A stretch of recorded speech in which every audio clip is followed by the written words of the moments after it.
Hello YouTube. So in today's video I wanted to discuss removing the fan blade from these ILG fans, whether it's a Type W or Type Q. They both can have their difficulties. Discuss different methods for that, and also take a look at preserving the bore and the shaft on the hub and the motor shaft. Just after you take it apart, cleaning it up, there's things that you can run into as far as problems. There's also problems that you can cause if you use the wrong methods to clean the stuff up. So we'll go over a little bit of all of that, and that'll conclude the video. So, for starts, removing these blades. Well, you can't really go about it with conventional pullers because, well, there's really no easy way to get in here. You look at the way this blade is designed, they kind of overlap each other, and there's very little space between these blades. The hub material, this is a cast iron hub on these Type Ws like this. It's just, there's no space to get anything in there. Now, the Type Qs, some Type Q fans, you can get a conventional 3-jaw puller on, but when they get up to a certain size, again, it doesn't work because of the way the hubs are designed. So, the first method, I learned this from a fellow YouTuber named David Allen, and he has a fantastic video series on the 48-inch Type W ILG fan that he restored. The whole series is awesome to watch, but the one video he talks about removing the blade, and he uses a method of drilling 3 holes in the front of this hub 120 degrees apart from each other and threading them so that you can put a 3-bolt puller on the front of this fan blade. You put your bolts in, you got your puller, you can just use an impact or a wrench or anything you can to turn that puller, and it will just extract that blade right off the front of it. It's a really good method to use for these because you don't risk damaging the hub or the blade or even the motor shaft. It's just a really good solid way to pull it. And especially if you've got a really heavily corroded blade, sometimes those can really be stuck on there solid. So that method that he uses is definitely a good method. I'll put a link in the description of this video to his video where he shows how to do that. Now, the method that I used for removing the blade on this fan is a little different. I was going to use that 3-bolt puller method, but I didn't want to drill into the front of this hub because this fan is in really nice original condition, and I wanted to try to preserve that as much as possible. It wasn't heavily corroded, so I didn't think that it would be that difficult to remove the blade. It did turn out to be a little bit more difficult than I anticipated, but I'll get to that in a minute. What I'm going to do is I'm going to take this blade off, and you'll be able to see just the plain motor shaft, and I'll explain, you'll be able to see better what I'm talking about as I explain the method that I used to remove the blade. So let's take this off.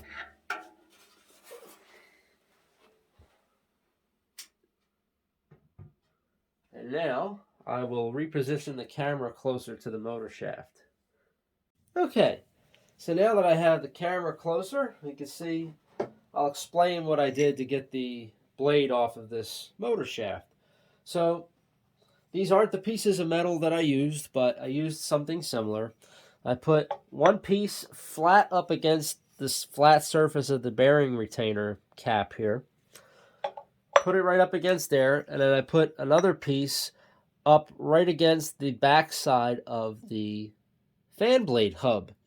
And once I had those lined up, I was able to, well, before I did any of this, I made sure that I put plenty of penetrating oil, let it soak for about a day, and then I heated the hub with a torch, just enough to get it warm I didn't want to burn the paint on the thing. I don't want it to get cherry red. Just heat it up enough to loosen the fit around the shaft just a little bit. Once it's expanded, you could get what I used was a pickle fork. I guess any kind of wedge shaped fork would work, but that's what I had on hand. So I used a pickle fork, got it in between there, and then just gently started tapping on it with a mallet until I was able to have it force these apart, and it started to slide this down, which of course was forcing the hub off of the shaft, and it worked really well. Like I said, I did this method because I didn't want to put puller holes in the front.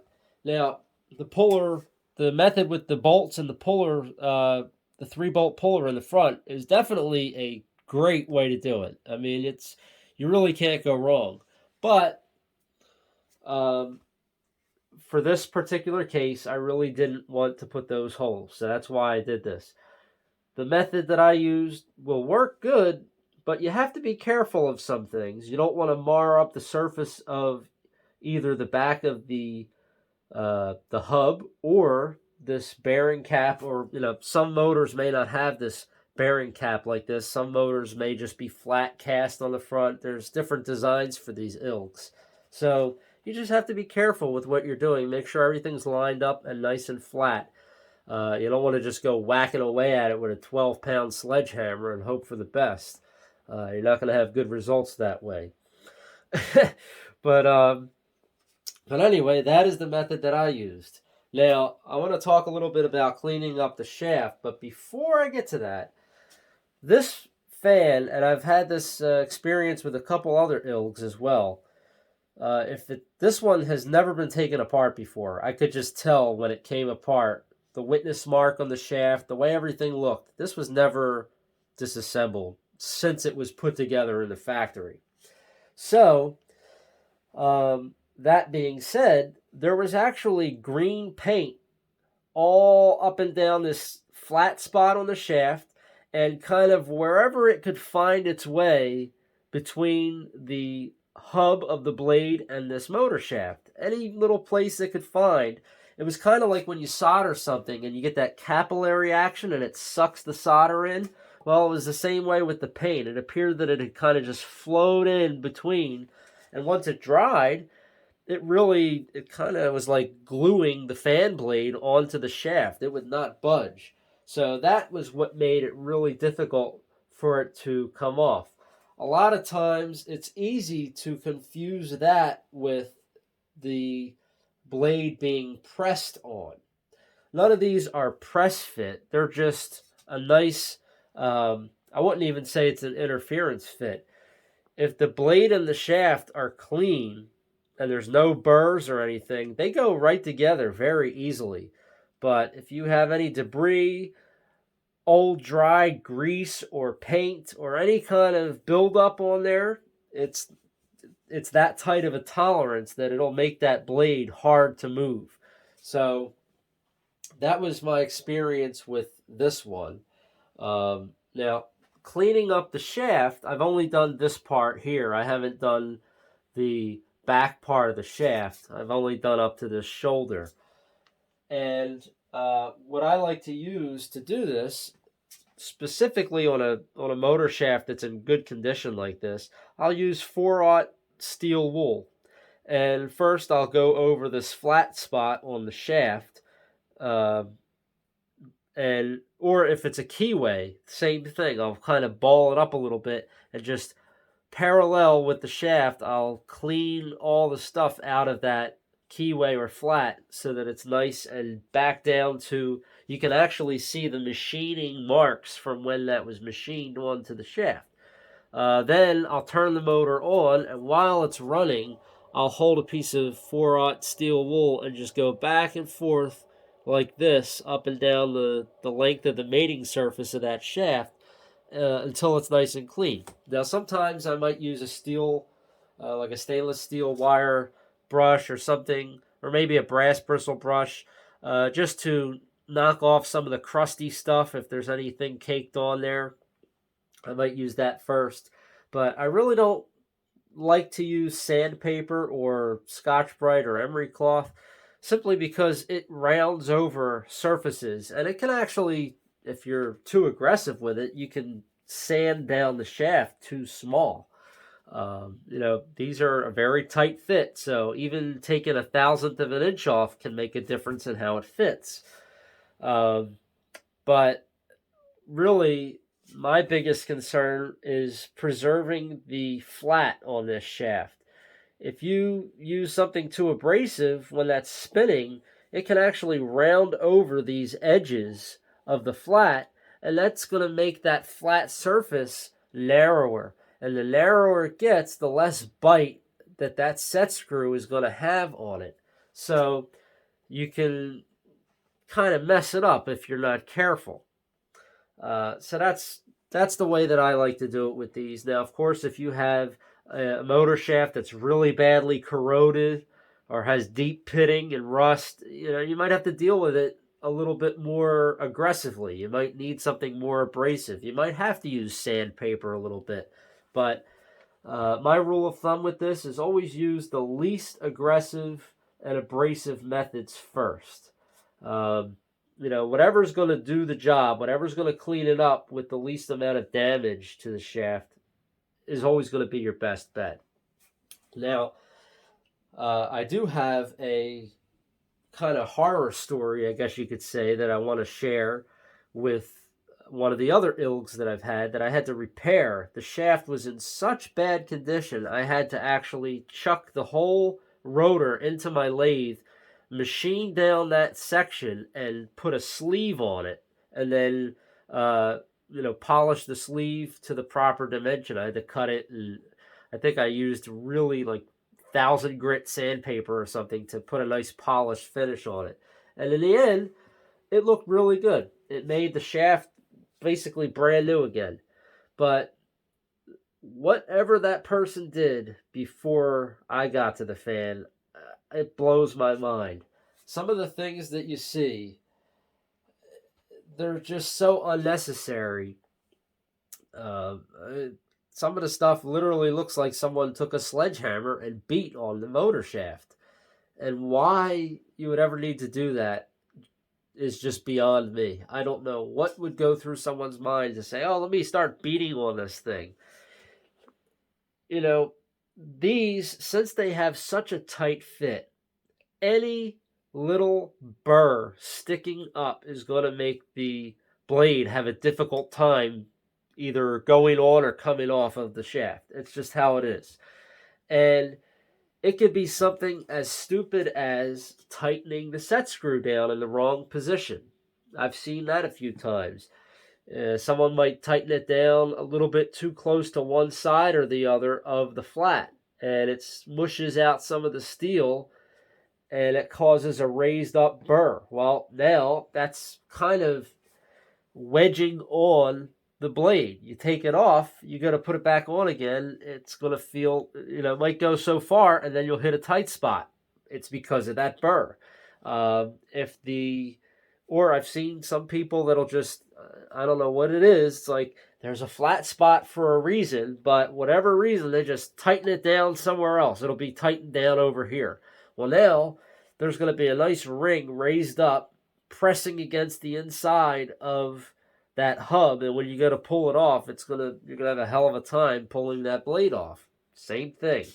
Now, sometimes some stuff can happen just from if, say, the set screw gets loose over time, and while the fan's running, it spins. The shaft spins in the hub. It could cause a deep groove gouged in all the way around the circumference of the motor shaft. Same thing. You have to deal with those burrs before you can do anything. So, one of the things that happened with the 243 that I had to repair was somebody, I don't know if it looked like it had hammer marks on the end, but it also, I don't know what the heck happened to that poor thing. I don't know if they tightened it down in the wrong spot and started, they realized it didn't fit.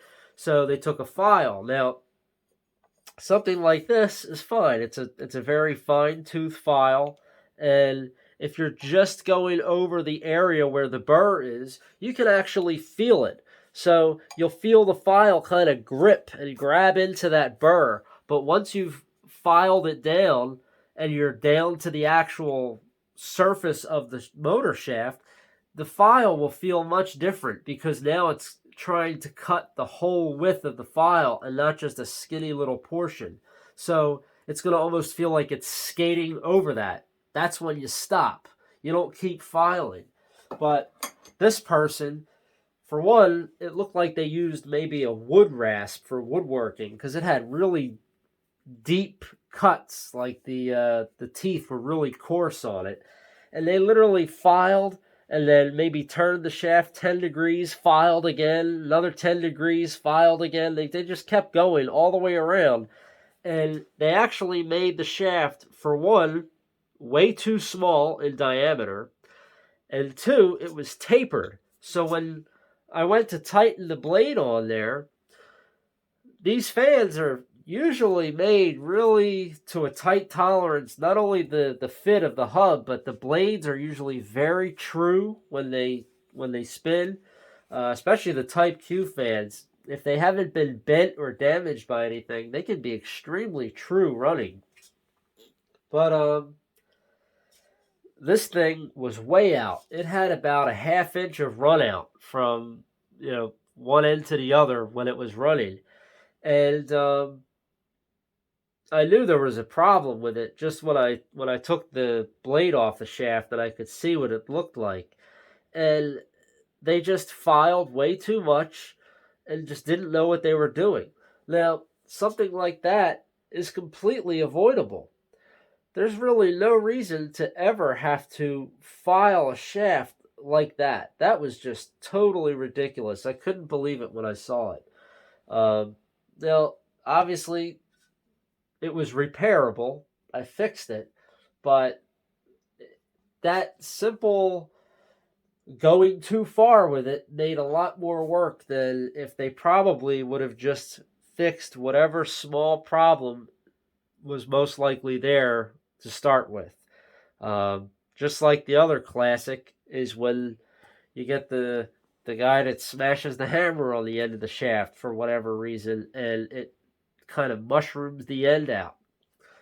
Well, now you can't get the blade off, or let's say it's just a little bit, you get the blade off, but now you can't get it back on. Well, you got to fix that problem.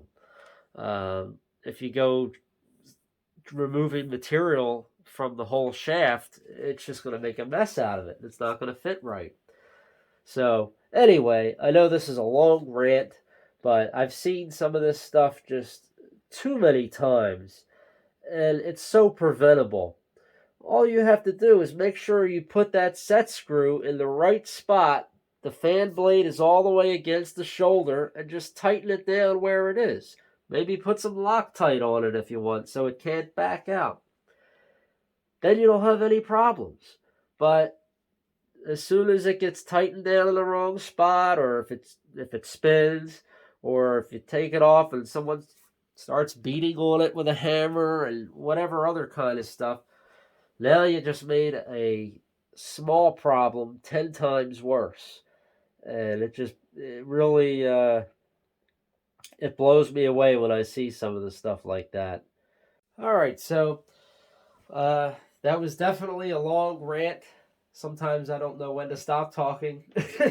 But, I thought I would share that story because I'm sure that anyone who's worked on this kind of stuff, you've probably seen it where somebody has really screwed up something that could have been an easy fix, and instead they made it way worse, way more difficult, or just caused irreparable damage that was unnecessary.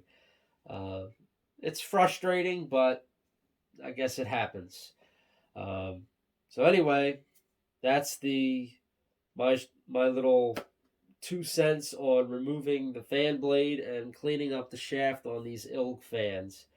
Um, if there's anything that I forgot or something else that you think I should mention, please drop a comment. I always like reading comments. And yeah, that's about it for this. Next, with this fan, I plan on doing some more work to the motor. I have to do some work to the electrical components, preserving the wires and such. So that'll be another video. But as always, thank you for watching. Please like and subscribe, and you will see more content like this in the future. And have a fantastic day.